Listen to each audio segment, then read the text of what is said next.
The big board is out. This courtesy of our Ryan Wilson. You're actually taking a look at a smaller version of said big board, just the top 10 here. And it seems like that we can use Sharpie to write in the #1 overall pick, Fernando Mendoza to the Raiders. But Vegas isn't the only QB needy team. So let's ask Ryan himself maybe what else is out there. Ryan Wilson here, and his buddy Rand Carthon on the podcast with the first pick is here as well. And Ryan, before we get to some of those other options, let's start with Mendoza. Everyone's just assuming that he's going to be taken #1 overall, but what would have to happen for him not to be selected as the top pick in April's draft? Hey, Emily, good to see you. He would have to have a horrific accident where he lost both his arms and both his legs. Not just one. Like, everything has to fall off. So, look, you're asking for the worst-case scenario. That would have to be it. Fernando Mendoza is going to be fine. He's going to be the first overall pick.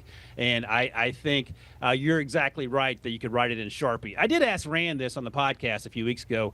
Are you answering the phone if you're the Raiders, if someone calls about offering you a ton of picks and players and what have you? Rand's answering the phone, but I don't know if you're finishing the conversation, because what is the Raiders' biggest need? A quarterback. And I don't know if there's a better fit to go to Vegas and only focus on football things, not Vegas things, than Fernando Mendoza. Rand and I have talked about this as well. He is certainly my favorite player, perhaps in any sport. I love everything about Fernando Mendoza, and I think he's going to be successful. It may not happen in year 1, but I think in year 2, year 3, we're going to see a lot of what we saw at Cal in 2024 and, of course, in Indiana in 2025. Yeah, I had the luxury of being out in San Francisco during Super Bowl week and got a chance to be up close to Fernando Mendoza, and he has some size on him. He's a lot bigger than I think people realize, just in terms of his height and his stature. But like Ryan said, I mean, this kid has been a baller.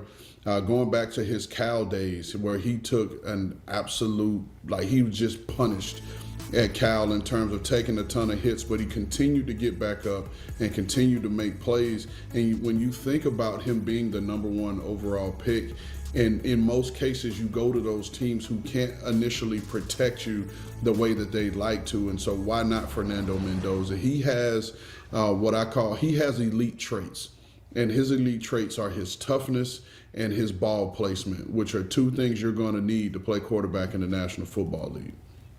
We'll get another look at him for his pro day on April 1st. He is expected to throw there at Indiana. Meanwhile, you have Alabama quarterback Ty Simpson selected at number 33 overall. So 2 questions here, Ryan. Why do you view him as the second quarterback taken, but not a first rounder? Yeah, I'm hesitating because the way he finished this season, Emily, gave some teams pause and certainly gave me pause. The issue was that he was injured, and we found that out after the fact, and he struggled historically throwing the ball down the field. Short and intermediate passes, he was laser focused and really good. So the teams have to figure out which Ty Simpson are they getting. He's not built like Fernando Mendoza in that he's not 6'4", he's not 225. So there's also that. He's also only started 15 games. And when you look at first-round picks historically, who started 15 or fewer games, it's Mitchell Trubisky, it's Anthony Richardson, it's Dwayne Haskins, and then asterisk Cam Newton. But Cam Newton had played a year's worth of ball at community college before he went to Auburn. So those are all the concerns. That does not mean a QB-needy team like the Jets, who have the 16th pick in addition to the 2nd pick, or even the Steelers at 21, or maybe the Rams, so it could be best-case scenario in that he sits behind Matthew Stafford. Doesn't mean that Ty won't end up eventually going in round 1, but I have him just outside the top 32 there. Yeah, and I would agree with that. Again, my big thing is what Ryan hit on, his inability to complete the ball downfield. Now, there were some games where he put the ball on the money and he was just a victim of drops. But from a consistent standpoint of him being able to push the ball down the field, he really struggled in that area. And the way these defensive coordinators are now wired, they're going to force you to do things that you're not comfortable doing. And so you don't want to put him in that type of position. But otherwise, I like the way he plays. I like the edge that he brings. I like the moxie, the confidence that he plays with. But like Ryan said, if you're just stacking him and ranking him, he probably is more closer to being the 33rd best player. But because of how Ryan has them stacked doesn't mean that's necessarily how they're going to go, because we all know that in this league, quarterbacks get pushed up the board because of the nature of the position. Yeah, where he's selected could have a lot more to do with the neediness of some of these teams and less the talent that we saw from him down the stretch.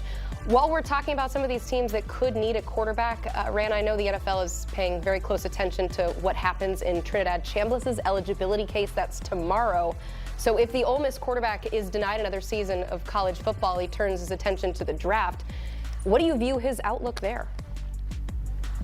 I mean, the big thing for Trinidad Chambliss, he absolutely showed playmaker and gamer ability. He put a lot of that Ole Miss offense on his back and carried them throughout the playoffs. And so you love that about him and his absolute playmaking skills. And just me watching him on TV as just a fan of college football, he makes you a believer. He makes you a believer in what he's capable of doing. Kind of gives you some Russell Wilson type vibes of Russell Wilson coming out of college at Wisconsin, and before that he was at North Carolina State. So it'll be interesting to see where this case falls. I think once the decision is decided, I think he will be on most people's board as one of their top 5 quarterbacks. Again, I think his size is going to factor in. Where is he going to measure? But I think there'll be further conversation, because you have guys like Carson Beck who have questions but have ability. You have the Drew Allers. I don't think there's a closed door on Drew Aller yet because of his size and his physical tools. But I think Trinidad Chambliss will very much be in the conversation for being one of the top 5 quarterbacks in this draft class. Yeah, and that's exactly right. And you talk to some teams, and they think he has a chance, Emily, to sneak into the 3rd round because, number one, the lack of quarterbacks in this class because so many guys went back to school. And the other thing, though, you're sort of curious about, and I would love to talk to Trinidad about this, why he wants to go back to school if he does have an opportunity to be a day 2 pick. Now, he will get paid day 1 money should he return to Ole Miss. It'll be higher than what a 2nd or 3rd rounder pick will make, but just in terms of starting the clock on your contract in the NFL and moving forward that way.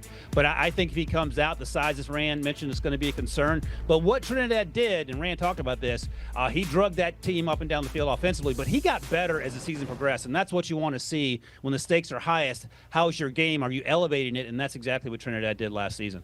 Chambliss reportedly signing a $5 million plus contract to stay with Ole Miss. So if you're asking for incentives, Ryan, I would say that is one. Let's move to Diego Pavia. He measured in at 5'9" and 7/8 inches at the Senior Bowl, despite Vandy listing him as 6 feet tall. That's the bad. The good, Heisman Trophy runner-up. We saw what he did to this Vanderbilt program. Rand, very simple question. Will someone draft Diego Pavia?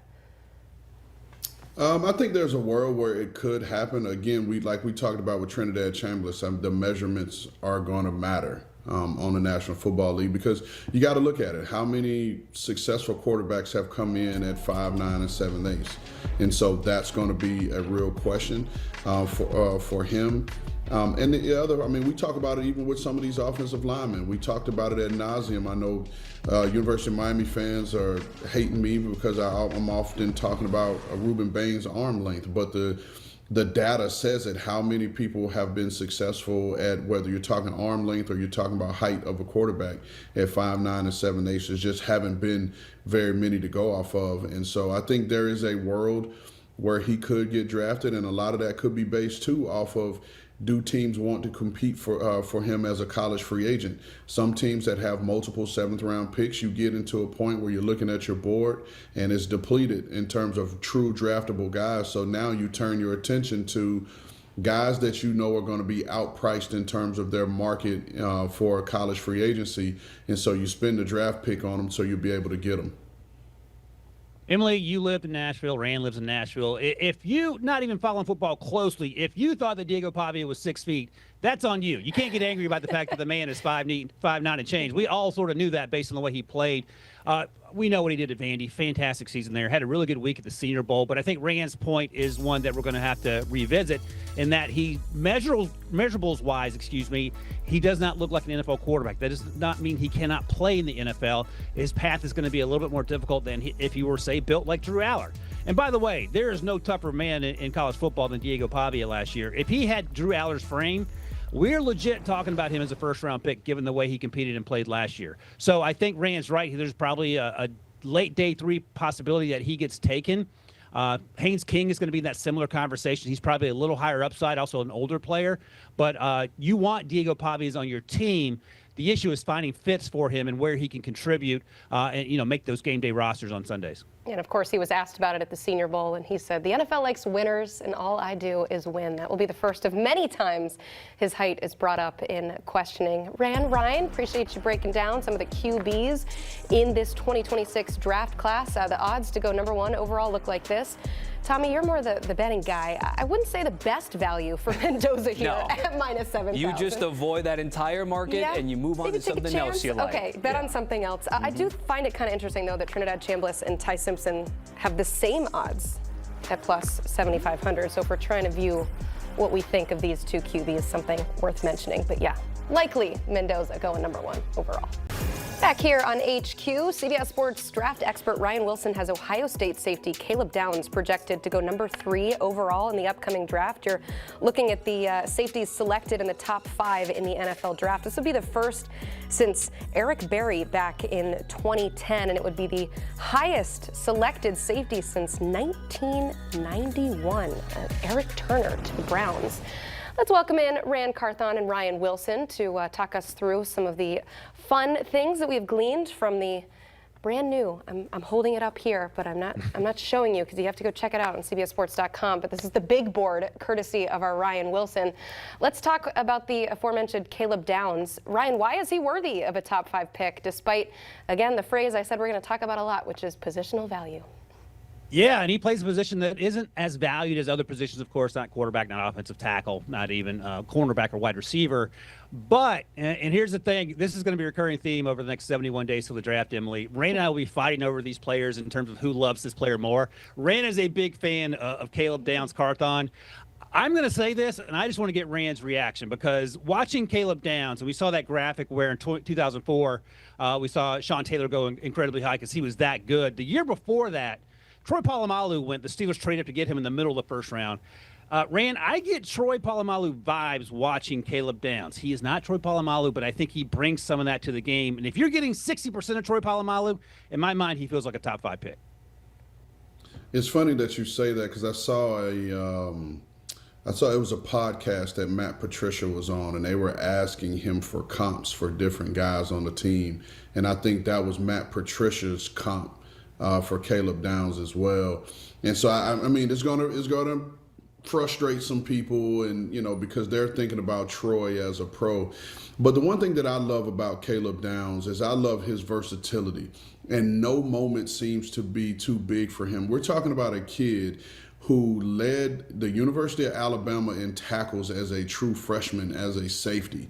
And then all he's ever done since he's gone over to Ohio State is win, and shows up in big games. He has a racer ability, and what I mean by that is he's the last line of defense in a lot of those situations where he takes plays away. He finishes, whether it's on the football or getting the offensive player on the ground in terms of a tackle. He's versatile. I love the fact that he played in a Matt Patricia style defense, which is a multiple defense, an NFL defense. And I think, it's one of those situations, and we see all these guys here that are on this list, they've all been Pro Bowl players. Listen, wherever you take him, I'm going to use a Ryan Wilson quote here. Don't overthink it. Just don't overthink it. I think not only is he able to affect your players on the field, but I think he is a culture guy. I think he is the type of guy that you want in your locker room, a guy that comes in, he handles his business. Brian McFadden and I had the opportunity to see him work out and train this past summer at the Athletes First event that David Mulugeta puts on. And I just had to tell him, like Ryan said, he's one of my favorite players in the draft. And I've been watching this guy's film since his freshman year at Alabama. And I told scouts that I talked to around the league, I could not wait for him to come out and enter the National Football League. There will be people to overthink it, but whoever decides to pull his name off the board, you're going to be damn glad you have him on your football team. Yeah, he's one of those people like his teammate Jeremiah Smith, where NFL draft experts have just been waiting for him to become available so you can draft him. Strong comp there with Polamalu, Pro Football Hall of Famer. A more traditional position drafted highly is edge rusher, of course, and Ryan, you got 3 going in the top 10. Arvell Reese, David Bailey, Reuben Bain Jr., in that order. Why are those guys worthy of top 10 selections in your eyes? Well, it's interesting because I was struggling about where to put Arvell Reese because Randall called him off-ball linebacker. I put him at edge because, it's the sexier position, but he can play anywhere. He can play in the slot if you need him to, and I don't think there was a player that did more for his draft stock this year than Arvell Reese, and I say that knowing that he's on the same defense as the aforementioned Caleb Downs and Sonny Styles, who's going to be a first-round pick as well. So he's going to be a top-5 pick. It just depends on what teams are looking for at the top, whether he goes 2 or 3 or 4, for example. In terms of David Bailey and Ruben Bain Jr., David Bailey transferred from Stanford, where he didn't start every game in 2024. In the first half of the season for Texas Tech, I was sort of lukewarm on him. Second half of the season, he was routinely and weekly the best player on that team. And you could argue in that loss to Oregon in the playoff game, he was the best player on the field. Now, I love when Rand talks about David Bailey because he looks like in Rand's version of it, which I agree with. He doesn't wear gloves. He looks like he has this little polo shirt underneath his uniform, and he's in Pee Wee ball. He just shows up and balls out. Ruben Bain Jr., we heard Rand talk about a moment ago. The questions are going to be arm length and sort of tweener size. He's going to be about 275-ish. He's going to be 6'2" and change, and he'll have short arms. He was dominant this year, and you can't argue that he was anything but that. But how does that fit at the next level? Is he an edge rusher? Perhaps. Can you move him inside? Also, perhaps. Just it has to be the right fit of the team that's looking to take him. I think both these guys are top 10 picks, and I think Arvell is going to be a top 5 pick all day long. Yeah, like Ryan said, for Arvell Reese, for me, on my personal board, I have him as an off-the-ball linebacker with the versatility to move down and play on the edge in some pass rush situations. It just allows you to get your best 11 on the field on defense. And I do think with the number 2 pick, if you're sitting there, you're the Jets, and there's no quarterback available that you like there. I think a trade back scenario could be, because we've seen them be willing to trade in and out of places or trade players to pick up more draft picks. I think that will come up. But if you're talking about best player available, you take Arvell Reese and then you just figure out where you're going to play him. And then like Ryan talked about with David Bailey, this isn't the guy that you're going to look at that's going to be that's going to have some drip on game day. You know, he's going to come out with the naked arms and going to, quite frankly, look kind of stank in his uniform. And I'm sure Ryan and I will talk to him about that at the combine. But like Ryan said, he's really made himself some money. He makes plays, and he figures out how to get it done. And then Ruben Bain Jr., the big question for Ruben Bain is the arm length. And then there were lapses throughout the season where he went missing. Right, because there were a lot of, you can look at on a game-to-game basis and you recognize and you see Akeem Messidor making plays. And there were a few games in there where a couple game stretches where you didn't see Ruben Bain make plays. But the one thing that caught my eye down the stretch was in the playoffs. And he showed me in the playoffs that he had a killer instinct. And when he found the mismatch for himself, he exploited it down after down. And we talked about with Fernando Mendoza having an elite trait. Ruben Bain has an elite trait, and that's his power. His power is real. His power will translate over to the next level in terms of just being able to generate speed to power and convert that speed to power and push and collapse the pocket. Again, the data will say that there hadn't been very many guys with his arm length to be successful in the league. We will see. But again, he has an elite trait, which is his power. Sounds like there's a disagreement in terms of how to categorize Arvell Reese, but an agreement with you guys that Sonny Styles is probably one of, if not the best off-ball linebackers in this class. But Ryan, you have him as number 8 overall. Rand, you said you don't think he goes in the top 10. Why is that? Well, for me, I just think I think he's still learning. And again, it depends on what you're valuing, because in the top 10, in most cases, you want to get about as sure thing as possible, right? And so as this process plays its way out, we'll see where he goes. But he is still new to the position in terms of linebacker. But you talk about having, excellent size and excellent length. For me personally, I had Arvell Reese as the number 1 off-ball linebacker with Sonny Styles to follow right after that. But he has a ton of upside. There are some players at other positions that I just like a little bit more than him. And again, that's not to take away from him. It's just how I have the guys graded. But I think the world of him. I do think he will be a top 15 pick.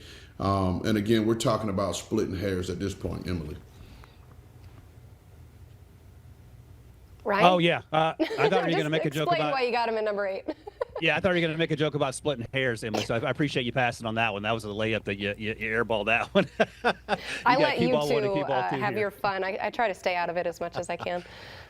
I'll just say this about Sonny Styles, and Rand talked about it a moment ago. He was a safety originally, and he moved to off-ball linebacker ahead of the 2024 season. And 2024 looked like someone who was a safety playing linebacker. And the old saying is he was playing the game while he was looking through a straw. This year has been completely different, and I think he's going to continue to grow as an off-ball linebacker in terms of the instincts that you play with, in terms of the vision, the athleticism and playmaking ability is there. And like I said, if not for Caleb Downs and Arbel Reese, he's one of the best players, if not the best player on this team at Ohio State on either side of the ball. Yeah, you're going to hear a lot of Ohio State come draft time, so just go ahead and get used to it. If we go back to the positional value conversation, offensive tackle doesn't get bigger than that. Just look at what happened in the Super Bowl there. Very important, which is why, Ryan, you have 7 going in the top 35. So overall, what makes this tackle class so strong? Well, there's a need for him, as you talked about with Will Campbell. He was 4th overall last year, right? And you know, we would preach patience on with the first pick with Will Campbell. Patriots fans feel differently about that. But the point is, if you have a quarterback that needs protecting, you're sometimes going to overdraft these players. I think this class is really interesting along the offensive line, and everyone's going to have a different list of who's at the top. And my number 1 guy is CeCe Malanoa out of the U. He's a right tackle, and I think as I count here in my top 35, I have 4 right tackles. And you know, sometimes it's a little more interchangeable now than it was 20 years ago, for example. But Spencer Fano and Caleb Lomu, both at Utah. Spencer played left tackle, moved to the right side so Caleb could take over at left tackle. Caden Proctor, everyone knows who he is. In part because he plays left tackle, he's enormous, but also he plays running back, and he's in the screen game as a receiver, so he can do a little bit of everything.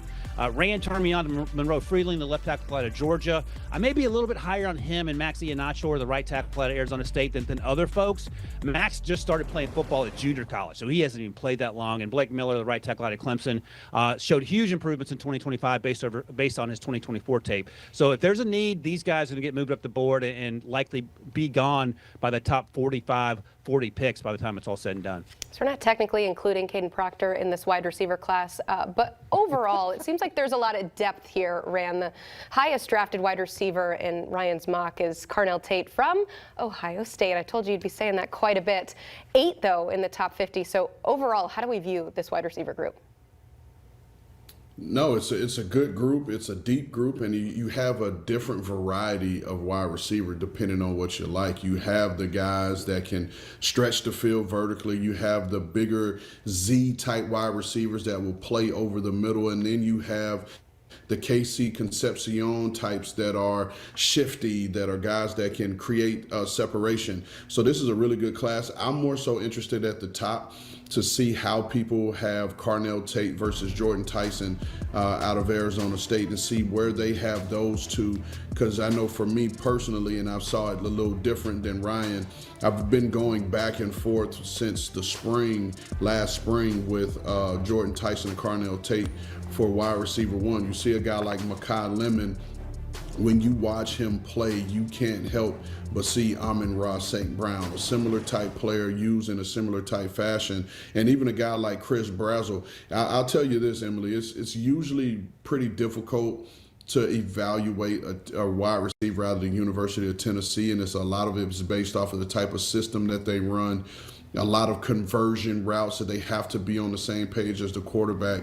But Chris Brazzell is a guy that can stretch the field vertically. He can win in those contested areas and those 50-50 balls. And for a lot of teams now, they're going to need these speed receivers. You hear Pete Prisco talk about it a lot on our game day recap, is that a lot of teams were reluctant to push the ball down the field. And we saw in the Super Bowl what happens when you don't push the ball down the field. It brings those safeties down closer to the box, and then it just disrupts all your passing game that you want to have between the numbers. So this is a good class just in terms of just different variety, but depth at each one of those spots. Yeah, you saw that deep play threat at Tulane for Brazil as well. Look forward to the Combine and all your coverage at the end of the month. You can catch these two on the With the First Pick podcast, getting you ready to go for April's draft. So check out the pod by scanning that QR code or listen wherever you find your podcasts.